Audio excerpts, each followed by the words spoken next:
Shah Iran हर दूसरे माह पाकिस्तान का दौरा करते थे और पाकिस्तान की तरक्की को हैरत से देखते थे। फलस्तीन के लिए पहली आलमी आवाज भी हमने उठाई थी। शाम, उर्दन और मिस्र की सिफारतकारी, आजादी और बहाली में भी पाकिस्तान का अहम किरदार था। सऊदी अरब में 1970 तक पाकिस्तान से ज़कात जाती थी और सऊदी शहरी खाना काबा में पाकिस्तानियों के रिज्क में इजाफे के लिए दुआएं किया करते थे। यूएई की तरक्की में भी पाकिस्तान का अहम किरदार था।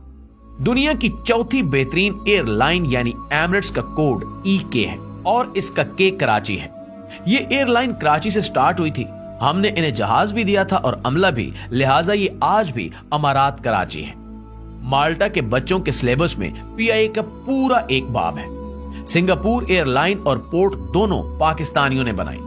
इंडोनेशिया और मलेशिया की अशराफिया के बच्चे पाकिस्तान में पढ़ते थे।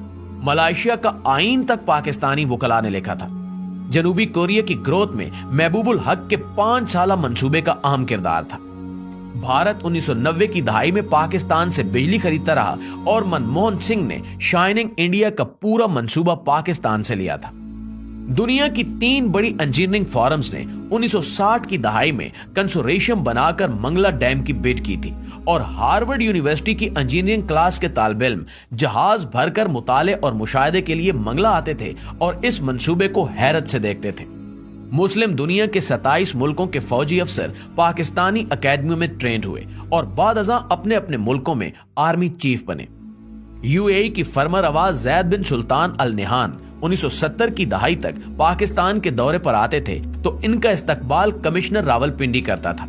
हमारे वजीर भी एयरपोर्ट नहीं जाते थे और सबसे बढ़कर 1961 में जब अयूब खान अमेरिका के दौरे पर गए तो पूरी अमेरिकी काबीना ने सदर जॉन F कैनेडी समेत एयरपोर्ट पर उनका इस्तकबाल किया और सदर अयूब खान एयरपोर्ट से व्हाइट हाउस खुली गाड़ी में गए और सड़क के दोनों साइडों पर अमेरिकी अवाम फूल लेकर खड़े थे और पाकिस्तान जिंदाबाद और वेलकम वेलकम के नारे लगा रहे थे।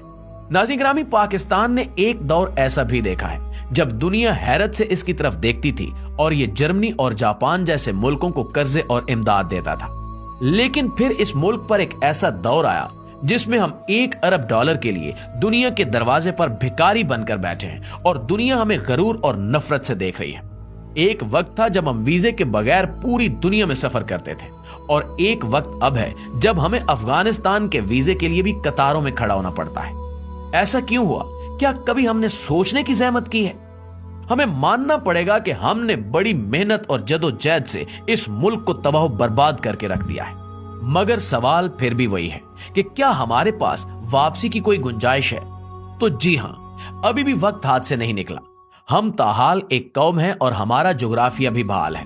लिहाजा हम आज अगर नींद से जाग उठे, हम आज अपने हाल पर रहम करें तो हम 10 से 20 वर्षों में दोबारा उस लेवल पर आ सकते हैं जिस पर हम दूसरे मुल्कों को इमदाद और कर्जे दें।